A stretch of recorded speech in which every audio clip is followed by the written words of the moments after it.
BJP से लोकसभा सांसद निशिकांत दुबे के बयान से छिड़ा घमासान कम होने का नाम नहीं ले रहा है। गौरतलब है कि निशिकांत दुबे ने सुप्रीम कोर्ट पर सवाल उठाते हुए कहा था कि सुप्रीम कोर्ट देश की संसद को अपनी तानाशाही से नहीं चला सकती।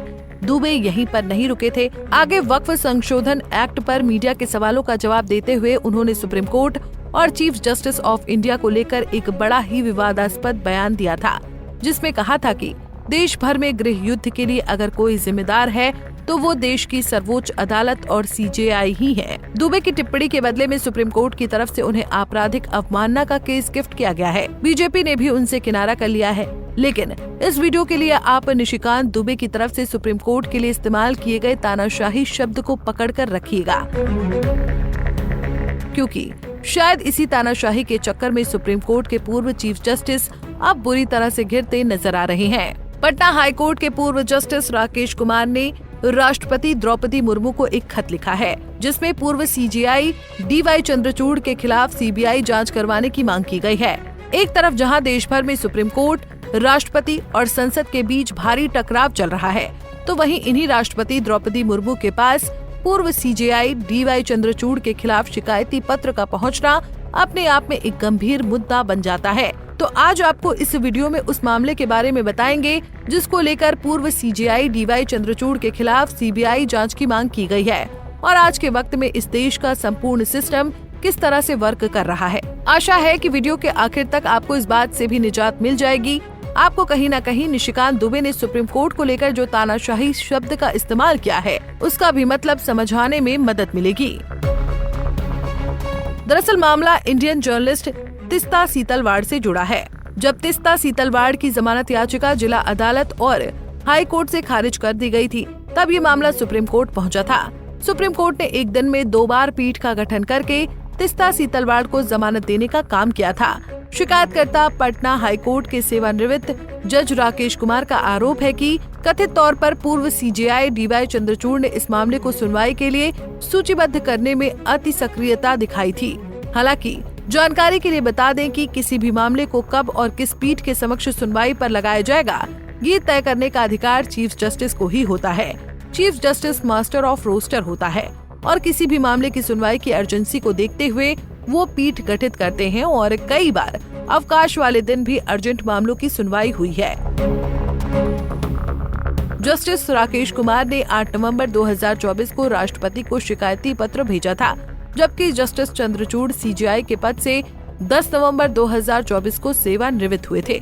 अब जस्टिस कुमार ने राष्ट्रपति को शिकायत भेजने और मामले की सीबीआई से जांच कराने की मांग की पुष्टि भी कर दी है। बता दें कि सुप्रीम कोर्ट की तरफ से गठित दूसरी पीठ ने कहा था कि अगर तिस्ता सीतलवाड़ को जमानत मिल जाएगी तो कोई पहाड़ नहीं टूट जाएगा। तिस्ता सीतलवाड़ पर तो खैर कोई पहाड़ नहीं टूटा, लेकिन अब लगता है कि पूर्व सीजेआई डीवाई चंद्रचूड़ पर जरूर पहाड़ टूट जाएगा, क्योंकि पटना हाई कोर्ट के पूर्व जस्टिस राकेश कुमार ने जो आरोप अपनी चिट्ठी में लगाए हैं वो काफी गंभीर नजर आ रहे हैं। राष्ट्रपति द्रौपदी मुर्मू ने इस चिट्ठी पर एक्शन भी ले लिया है।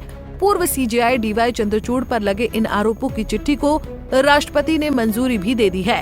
राष्ट्रपति भवन से इस चिट्ठी को कानून मंत्रालय भी भेज दिया गया है और वहां से इस चिट्ठी को कार्मिक एवं प्रशिक्षण विभाग को भी भेज दिया गया है। मतलब चिट्ठी पर कार्रवाई की शुरुआत हो चुकी है। इस चिट्ठी पर फैसला क्या होता है, कब होता है, ये देखने वाली बात होगी।